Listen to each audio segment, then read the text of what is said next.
Good morning and welcome to the First Unitarian Church of St. Louis. Hello, my name is Tom Finan. My pronouns are he, him, his. And I'm a member of the worship committee.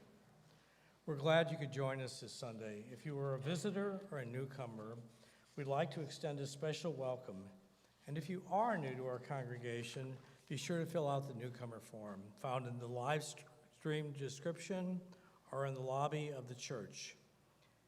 After the service, please join us for coffee and donuts in Fellowship Hall downstairs.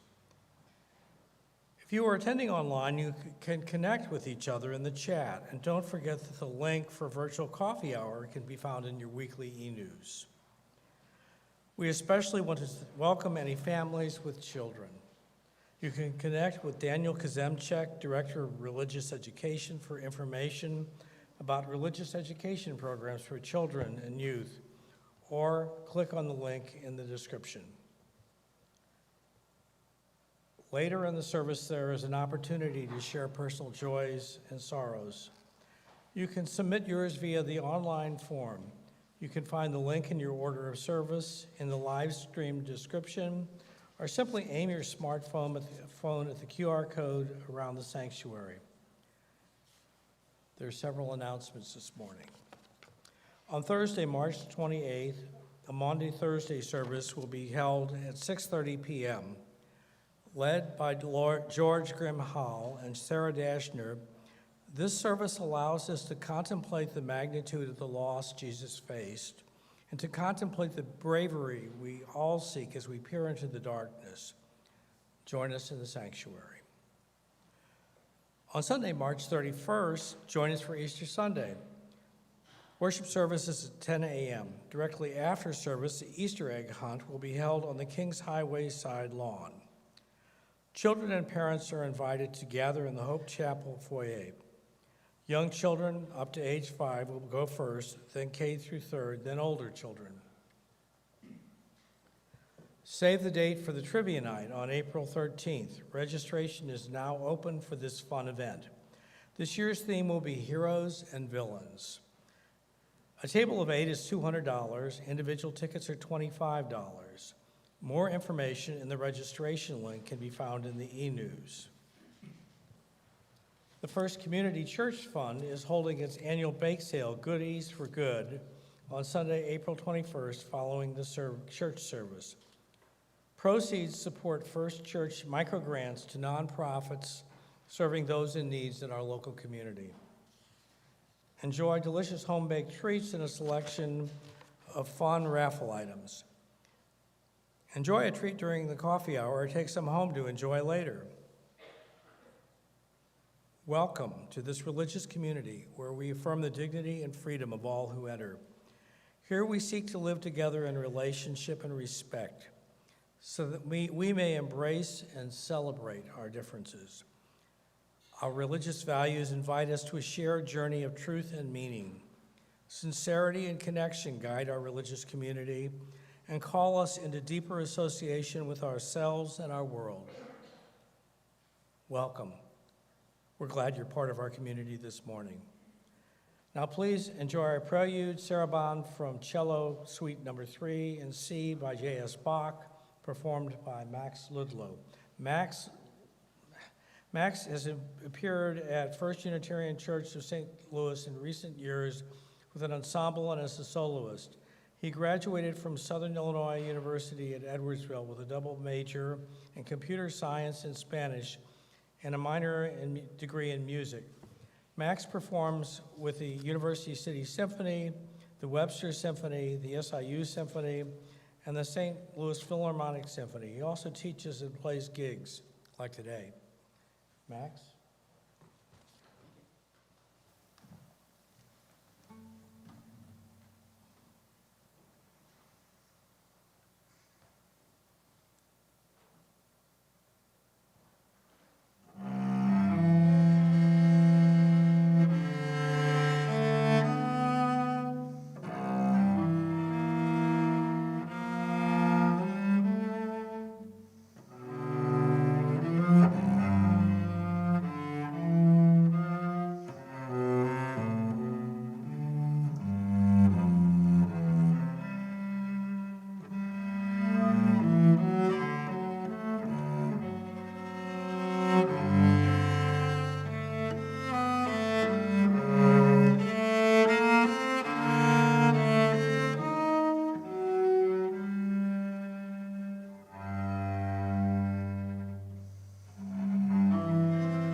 Thank you, Max.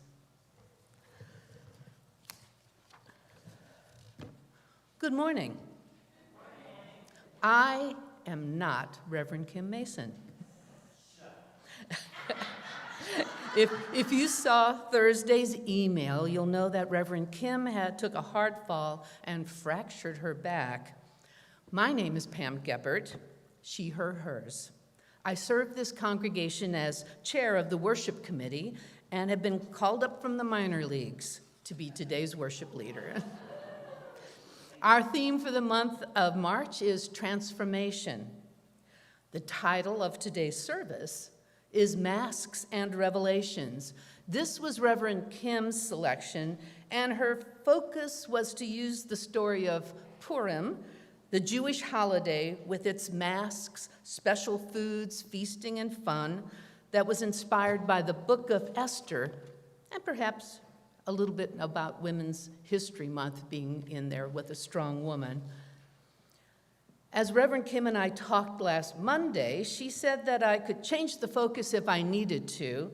Oh, don't worry, I said, because back in the olden days, I taught Parish School of Religion, and for a few years, I was the 6th grade Old Testament class teacher. I always had a big lesson on Purim, so I'll keep your title and the premise and go with it. So today, we have a story for all ages, which has a child's version of Purim. My Purim lessons were geared to 6th graders. I realized that I needed a transformation too, from a child's perspective to an adult's. I call us into worship asking, how will we be changed by this hour? How will we be transformed through this gathering of beloved community? Come, let us worship together. I invite you to rise as you are willing and able and join in our hymn of the month, number 128, For All That Is Our Life.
So for all of you who are following your order of service, I did get Max's name wrong. It is Max Ludwig, not Max Ludlow, I think I said earlier.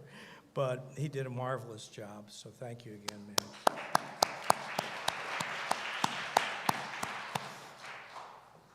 Today's chalice lighting words come from Rising from the Fire, The Art of Transformation by David Ulrich. A fireplace becomes a hearth. offering heat, light, and survival for the home's residents.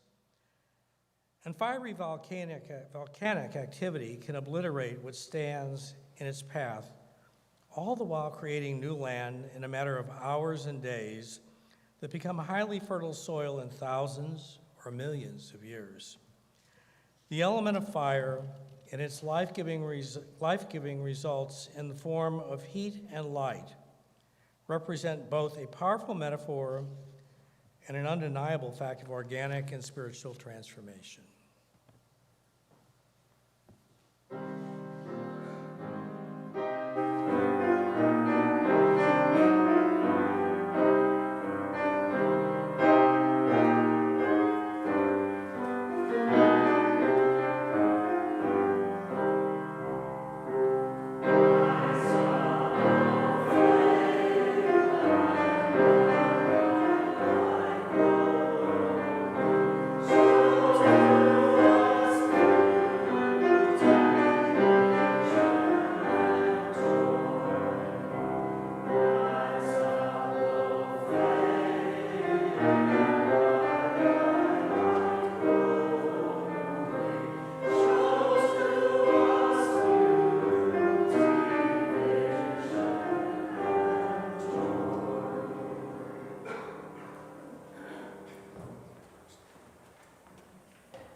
No RE classes this Sunday, and Danielle is not here, but I do have a story for all ages, but I don't have that microphone. So I am going to be reading it from here, and if the children who are in church, please stay with your family. And after the story is over, if you wish, stay here with your families, or Miss Anna can take some children in the nursery if they're pretty young.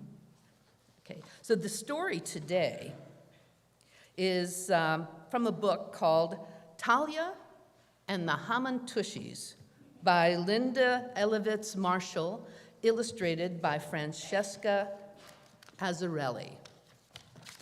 And I'm looking for, I have the book. Okay. Oh, there it is. It's under the Hamantaschen. Now, one thing to know about the Feast of Purim is that it's almost got a kind of a Mardi Gras theme. They use masks for various characters. You have that. And there are special foods. There are noisemakers, which I did not bring. But I used them when I taught my 6th grade class. Every time the word of the evil Haman is spoken, you're supposed to drown out his name while they're talking and telling the story. But this is, again, Talia and the Hamantushis. So, now, before we start again, I do like to talk a little bit about some of the words used in the story. Here in America, in addition to English, we use words from many languages. I mean, for example, Missouri and Mississippi are from Native American languages, and each group of immigrants brought words that have become part of our everyday speech.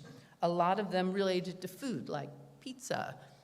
And in this story, the little girl thinks her grandmother is saying the Yiddish word tushy, which means your backside or your butt. And so that is the beginning of the story. So it was early spring when Talia visited Grandma. The snow on the farm had melted and Purim was coming. "You're just in time to make Hamantaschen special cookies for Purim," Grandma said. Talia was puzzled. Hamantushis? Yuck! What kind of cookie was that? Well, Talia decided that she would help Grandma make the Hamantushis, but she would never, ever eat one. As they mixed ingredients for the dough, Grandma told Talia the story of Purim. Long ago, in the city of Shushan, in faraway Persia, King Ahasuerus was looking for a new wife.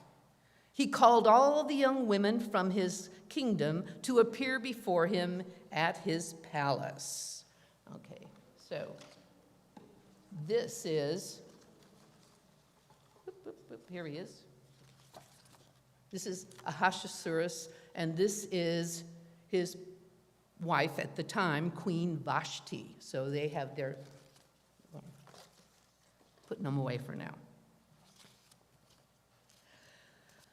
Among them was Esther, a Jewish girl who was brave, smart, and beautiful. The king immediately fell in love with her. They married, and Esther became the new queen of Persia. Wow, said Talia, a Jewish queen.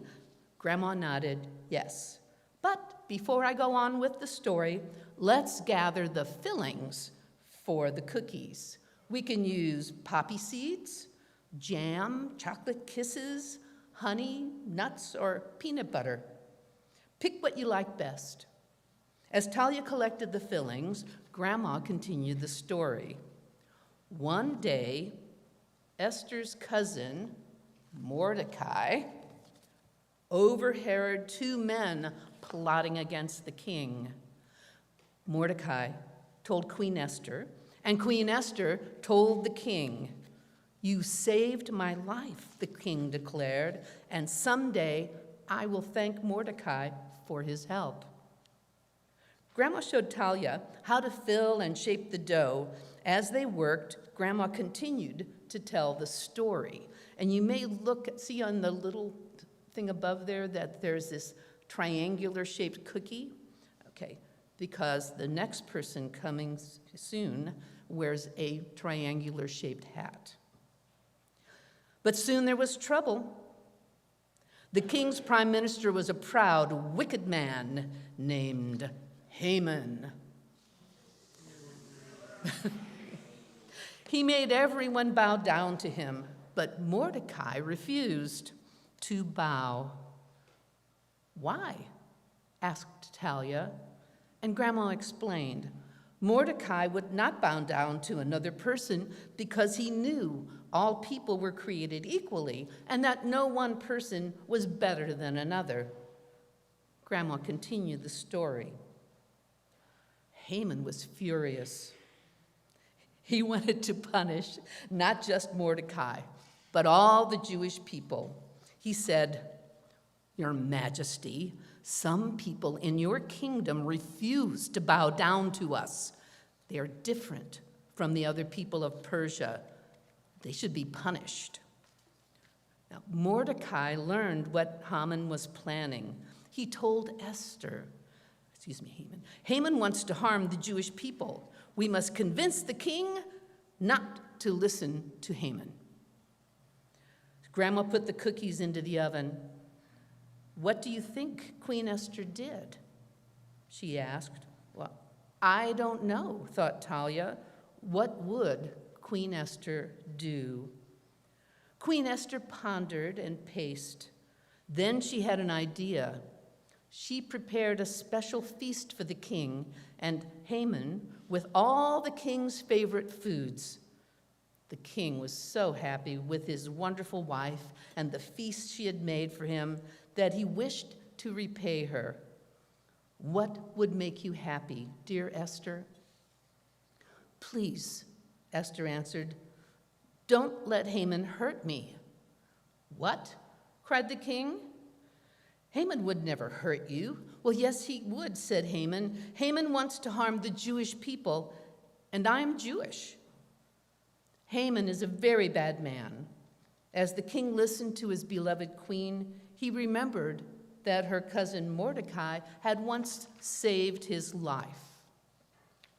So the king rewarded loyal Mordecai and punished wicked Haman. And the Jews lived happily in Shushan for many, many years, thanks to the brave, smart Queen Esther. Grandma removed the hamantushis from the oven. Talia looked at the oozing fillings. The cookies smelled wonderful, and they do. Grandma took a cookie, but Talia did not. Grandma, Why do we call these hamantushies? That sounds so yucky. And Grandma laughed. They are called hamantaschen, not hamantushies. The word taschen means pockets in Yiddish. They call these cookies Haman's pockets, or sometimes Haman's hats. Not Haman's tushies. Here, try one. Talia bit into a poppy seed one. It was delicious. She giggled and took another bite. You know what, Grandma? Queen Esther was one smart cookie. Grandma gave Talia a big hug, just like you. And as I said, there is no RE today, so, but if you do want to take any of your children back to Miss Anna in the nursery, please do so. And now we are getting ready for an update on our canvas. So please join us. Erin Milligan will be coming up to start.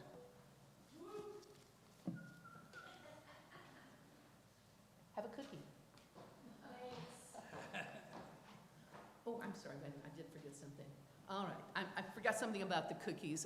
Tom and his daughter Rachel made a lot of hamantushies, and they are in the back, and we will let you have one on your way out of the service today, and I'm sure that they are very delicious, and thank you very much, Tom and Rachel, for cooking last night, baking last night.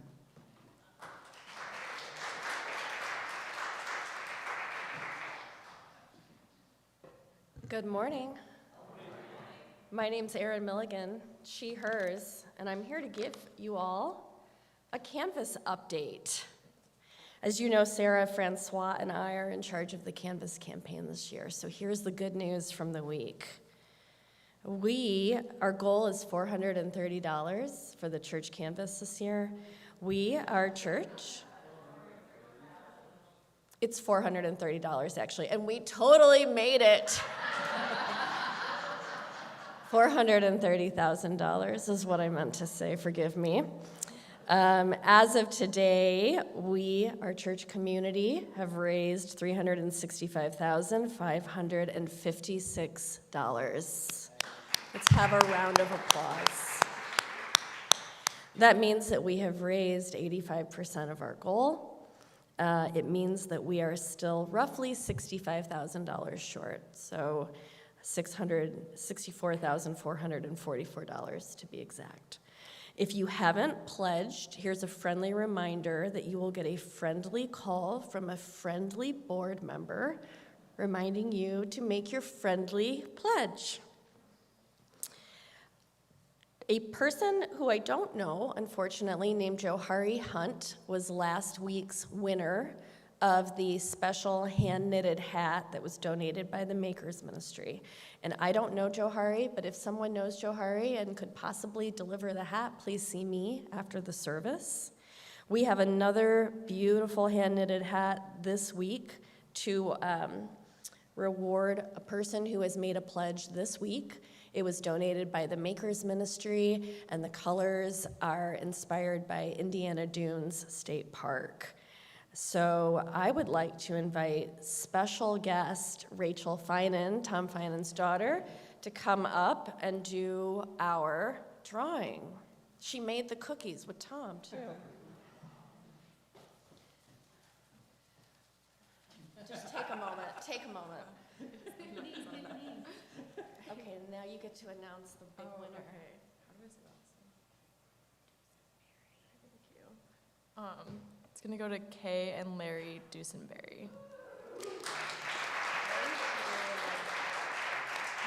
Thank you, Rachel. I don't see Larry and Kay this morning, but we'll make sure they receive their hats. Next up, we are going to hear from longtime member Kimberly Perry, who will be sharing with us some thoughtful words about why she gives to the church. And we will also be hearing from Kathy Wire this morning, who will be talking about the church budget and the church canvas and how they work together. Thank you.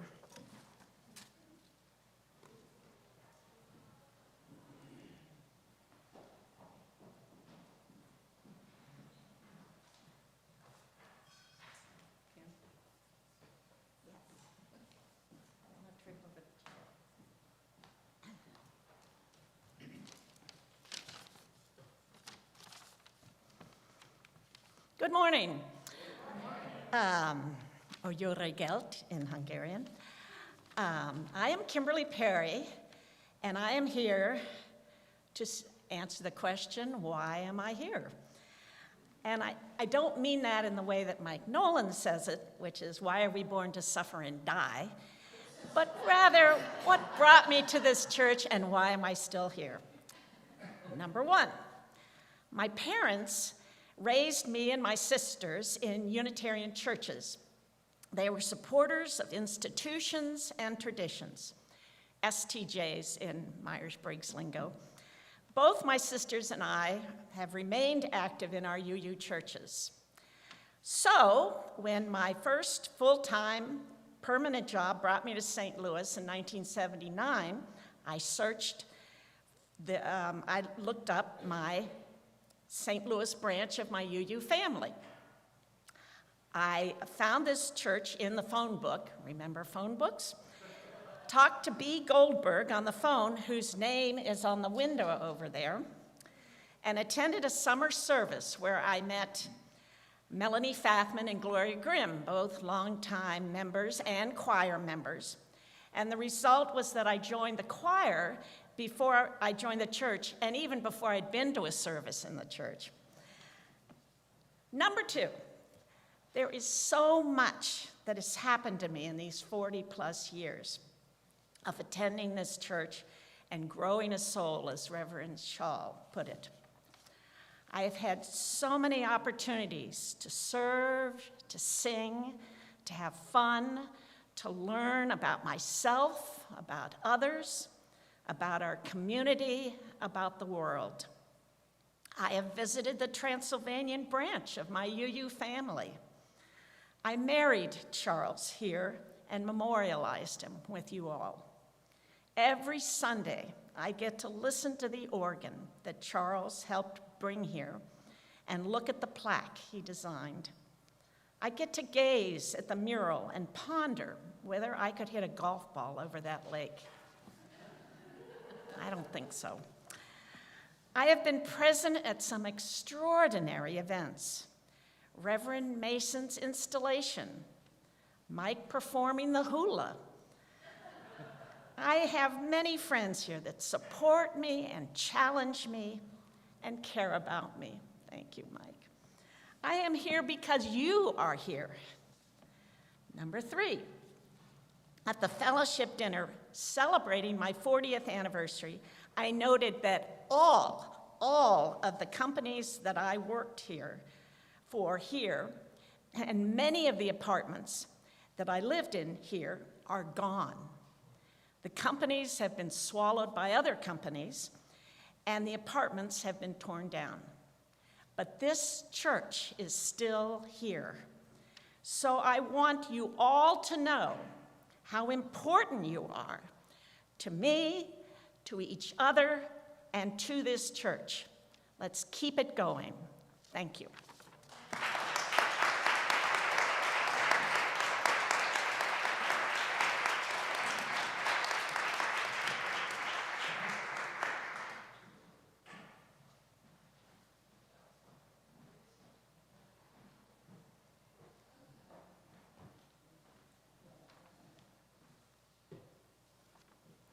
Hi, everybody. My name's Kathy Wire. My pronouns are she, her. I have the pleasure of being the chair of the stewardship cluster, which means that under my supervision, I guess, the canvas happens, and I'm thrilled to hear how that's going. And we also have to do the budget. So those are the two sides of the finances of the church. I want to thank Kim for sharing her experiences and the value to her of the church. And I think this is a great time to reflect on that, both as we look at pledging, which is providing the revenue side, and the budget, which manages the expense side. Any of you who have done budgets know that they have to tie together, okay? Your expenses can only be as much as you have on the side of revenue. So, we take the amount that comes from the canvas and we put it together with other sources of revenue, which includes a small amount we can take from the endowment under the bylaws, And then we have to decide, what are we going to spend money on and how much do we have to spend? And it can be a really challenging exercise because we know people want a lot, and that's great. You want to have experiences like Kim's had, like all of us have had in the church. So we want to have a robust budget. We want it to be strong. With where we are now, we probably wouldn't be able to keep the same budget we have, okay? The goal that has been set is to allow us to give staff some raises. We all know that inflation has been a factor, to perhaps put some more money into building repairs. There's all kinds of other programming, worship, social justice that we would love to do. We can't do that without having the money to plug into the revenue side of the budget. Now, how does that all happen? What does it look like? How do we make that sausage? If that question is keeping you up at night, you are in luck, because we're going to have 2 meetings. You can pick one, though they're not cumulative. The first is April 2nd at 7 p.m. on Zoom. The second will be April 14th in the chapel at 11:30. We're going to go over this year's budget and the decisions we had to make it work, and we're going to talk about where we are and options for next year's budget. It's not a decision-making process, it's a learning process, but join us and come to understand how what you can do for the church with your pledge translates into the budget that allows us to do the work that we do. This is where we have to match things up, and it's sometimes joyous, and sometimes we're trying to shoehorn things and make them fit, which isn't very much fun. And who knows, you might get really excited and decide you want to join the finance committee next year too. We would welcome you. So I hope to see you at the meetings, and please remember all this as you either pledge or reflect on how much you want to do. Thank you.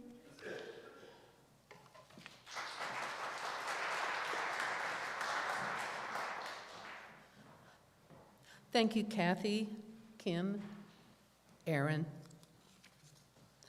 Every week at this point in our service, we take time to recognize and share our joys and concerns. First, we send healing thoughts to our minister, Reverend Kim Mason, as she recovers from a fall and fractured back. This week, as a congregation our congregation focuses on the need for transformational change for good.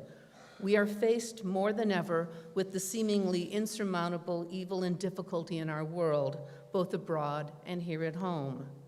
The killing of 133 persons and wounding of another 100 at the Crocus City Music Hall in Moscow. The 100% food insecurity and the starvation of the people of Gaza during their sacred fasting season of Ramadan. The escalating violence perpetrated by young people in the St. Louis region's schools. As we consider these and our own joys and concerns, let us search for ways that we, as a congregation and individuals, can be a force for transformational good.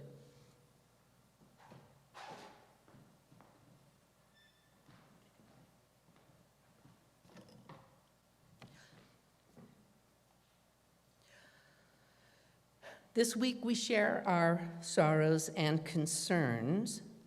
There are well wishes for Reverend Kim. We have concern for a friend who is volunteering in Ramallah in the West Bank. There is a concern for a friend going through a very dark time, and praying for a nephew who had to have emergency surgery yesterday morning. There is a daughter struggling with some internalized homophobia and anxiety following an anonymous threat on her and her partner at school last week. We hold these concerns with tenderness and compassion. May they be lighter because they are shared.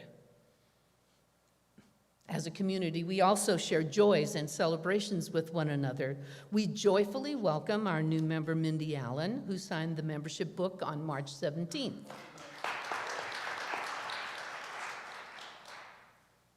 In our community, we are grateful for all the care and well wishes since my injury. I wonder who that's from. I hope to be back soon, and we hope so too. Committing to a service at an upcoming event in April. Someone's actually looking forward to being up here. I think I know who that is too. Spring flowers. Seeing and singing with the Gateway Men's Chorus last night. We hold these joys with gladness and celebration. May they be magnified because they are shared. With joys and concerns remaining unspoken in our hearts and minds, please join me in a spirit of prayer and mindful attention. Spirit of life, ever adapting and renewing, we come together this morning with yearnings that do not match. We yearn for stability, for even one moment of feeling like we know what is going on, for the ability to predict and prepare for what is coming next. Yet we also yearn for change. We ache for a world that turns aside from racism, violence, dehumanization, and disregard for suffering. We pray for a change in the illness, grief, isolation, incarceration, and vulnerability of our loved ones. We reach for connections that will remind us that we are worthy as we are, and we reach for connections that will help us to become our best selves. May it be so. Amen, and blessed be. Excuse me, please. I'm sorry. I want to address the congregation for just a moment. And please forgive me, I'm not trying to be rude. I'm a Christian as well, but I just saw something that you might not have been aware of. In the parking lot, I don't know if you established this or not, but there's a place where you're putting food at the homeless, for the homeless people, or for anybody who's hungry there. I just left my apartment, and as I was going, every time I see them walking back and forth, I want to donate. I want to just run to Aldi and get something, because I've been there too. I know what it feels like when nobody is helping you, and they are able to help themselves, that they are able to make a decision, to make a choice, to buy a frappuccino or buy a pack of ramen noodles, break them up, and put them in that cabinet. I would beg of you to reconsider at least once a month taking your extra money, taking your splurge money, taking something that is inconsequential to you, if but for only pleasure, and running to Aldi and replenishing that cabinet. It's something that I think that you needed to hear. And I think it's something that you believe. And yes, my brain is, giving me the silent treatment today, and or else I wouldn't have even done this, because this would be an insensible thing to do. But from a person that sees what people do on a regular basis, excuse me, sir, I don't mean to interrupt you. For a person that sees people on a regular basis going to that cabinet and finding nothing in there, it's not the right thing. It's not the right thing. Again, I'm so sorry. Please forgive me.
I did want to add something from what the woman said just recently. There is a container that we keep in the op shop, and that from the Women's Alliance, and we advise everyone to bring something when they go to the store. We keep it in there. We have the first week of the month that the Women's Alliance puts things in, keeps the pantry up to date. But it does go fast. As soon as it's in there, it does go. But it is, I was looking at people this morning and thought, no one's here yet to put anything out. So they were looking for things, but normally it would happen after the service. But it is important, and people do use it, and it's a wonderful thing to do, to think about when you go shopping, to just add an item that you're going to put in there. And we do have a place to keep it in the op shop, and we do take them out. So if you wanted to do that, you are welcome.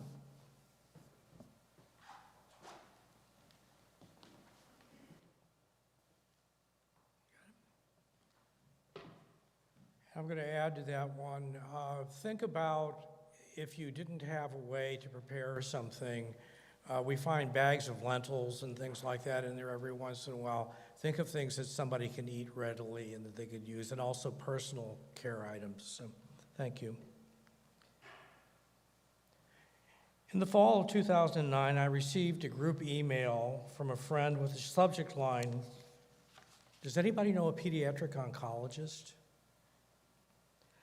That message found me in a between space, between employments, between relationships. It found me in exactly the right moment, a place where I had slowed down for a time and deeply focused. It felt like that email was for me. That email was how I came to know Esther, and for a time I became part of her story. Esther was a 4-year-old Kenyan girl. The friend who had written this email had started a charity focused on aid to children in rural Kenya.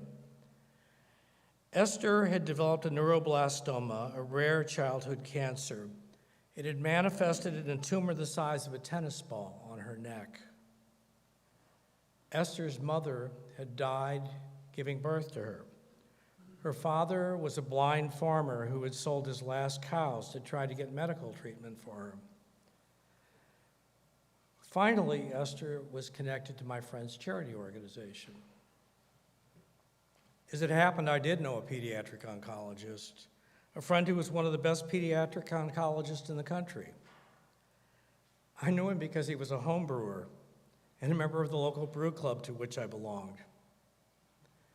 As he told the story, he got into home brewing because he went to social gatherings and people asked him what he did, and he'd say he was a pediatric oncologist, and everybody'd move away and kind of kill the conversation.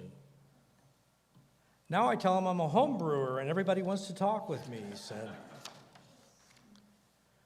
I reached out to him and he both agreed to take Esther's case for free and to secure pro bono hospital care for her. His teaching hospital would treat her if they could receive her medical records. But those were scant, and people in the Kenyan government medical system wanted to be paid to release them. Another one of those moments. I remembered my sister Peggy had done missionary work in Kenya. It turned out that she'd worked at the same hospital where Esther had been seen. Peggy knew the director of nursing there. In a couple of days, we had the records. The charity secured a plane ticket, but then there was another glitch. Esther didn't have a passport or visa. On a long shot, I called a friend who was a lobbyist working mostly on the Republican side of the aisle. She had a friend who was Democratic Senator Claire McCaskill's chief of staff. In a couple more days, we had a visa. Esther came to St. Louis in November of 2009.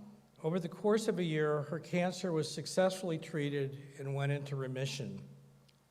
She was able to return home. Because I was in my between time, once Esther got here, I was deeply involved in getting her to treatment and in documenting that treatment for social media for the supporters of the charity. I got to know Esther well, and she and my younger daughter, who was the same age as her, became friends. Through that involvement, I became connected with the Kenyan community here. Some of the Kenyans associated with the charity stayed in my home. I asked one of them, Joe, what was most needed by this charity, which housed and schooled orphaned or abandoned children, dug water wells, and secured medical care. We need everything, he said. I told him that in my estimation, meeting all the needs wasn't feasible through the slim donations received by the charity. We needed to make it sustainable. How could we get that message across to potential donors? In another one of those between moments, an idea came, the biblical story of Esther. In the book of Esther, chapter 5, verse 3, it's written, "Then the king asked, 'What is it, Queen Esther? What is your request?' 'Even up to half the kingdom, it will be given to you.' The Children's Center was renamed the Esther House. Funds were raised to buy 500 chicks. Selling eggs and honey from local bees provided income, as did crafts made by local women and shipped here to St. Louis for sale. One little girl's story brought about transformational change. In the spring of 2015, Esther had a recurrence of her cancer, this time osteosarcoma, and was brought back to the States for treatment. Esther sustained irreversible heart damage from the chemotherapy and died on August 8, 2016. But stories have lives of their own.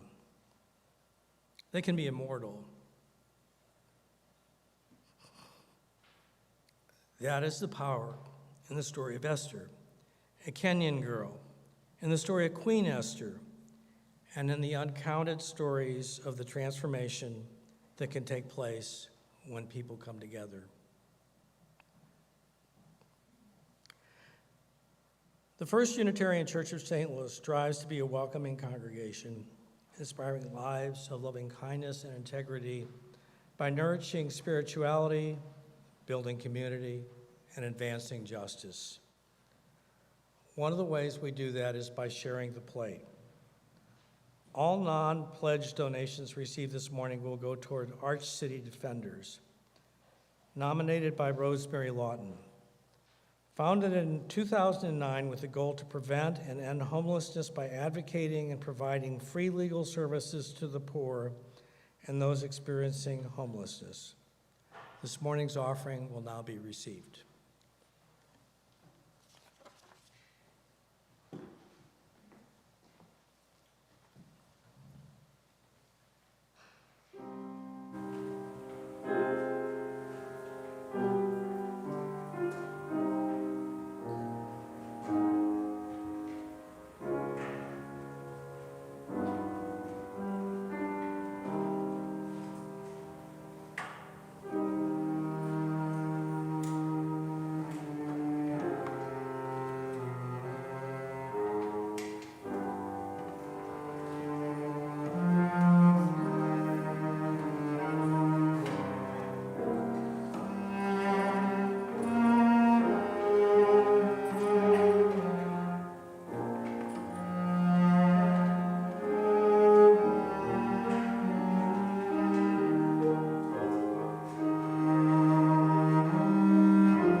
Greg, and Max. That was really beautiful. So we are thankful for all those people who step up and do what needs to be done. Those who work to include those who often feel excluded, those who make time to listen, those who work to make our spiritual home beautiful and welcoming. Now, I had preferred a very, very, very short sermon, and I'm going to make it even shorter because what I had to say is not nearly as important as what we've already heard today. So I am going to go to the point of the idea of Esther and the masks and transformation. That we're talking about, Queen Esther wears this mask, and when Queen Vashti refuses to come when called by the king, a series of events unfolds. Esther puts on her mask. Her cousin tells her to hide her Jewish identity. At this point, her beauty is her mask. She's chosen as queen. Beneath the mask of Queen Esther is still a young woman, an orphan, a Jew, and still with little agency over her own life. But that's where the story changes. That's where transformation takes place, under the mask. When Mordecai asks her to help save her people from genocide, she initially refuses. She says that she can't just walk up to the king and ask for a favor. Anyone coming before the king without being called for is subject to death. Mordecai pleads again, and Esther thinks about how much she loves her people. She asks Mordecai to direct all the members of the Jewish community to pray for her. With the strength she gathers from her community, she decides to act. She develops a plan. She risks her life by dressing beautifully and walking where the king can see her, and it works. She develops a strategy to lull Haman into complacency. Humility, strength, courage, intelligence, all developed under a mask. By the time she reveals her Jewish identity and saves her people, a funny thing has happened. She has transformed.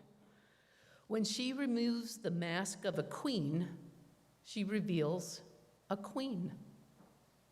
Perhaps we all wear masks at one time or another. If we only use them to hide behind, we don't grow. But if they can help us grow, then we can transform into the person we want to be.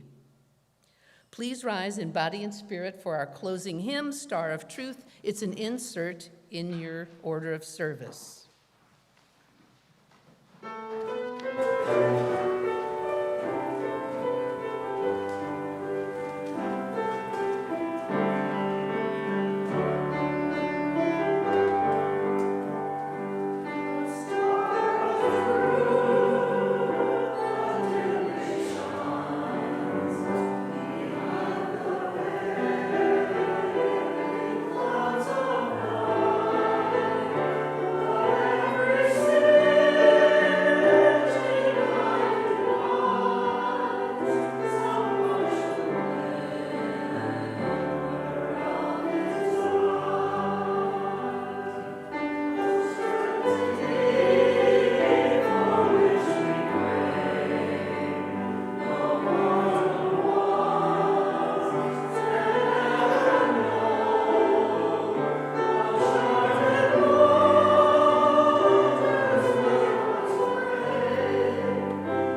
Our closing words are from June Jordan.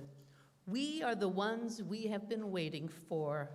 We are not perfect, but we are perfectly fitted for this day. We are not without fault, but we can be honest to face our past as we chart a new future. We are the ones we have been waiting for. May we be bold and courageous to chart that new future. May we have faith in a future that is not known. We are the ones we have been waiting for. Amen. Blessed be and go in peace. Please stay for the postlude. When it ends, as your final act of worship, turn and greet your neighbor. And don't forget to grab a Haman Tushy on your way out.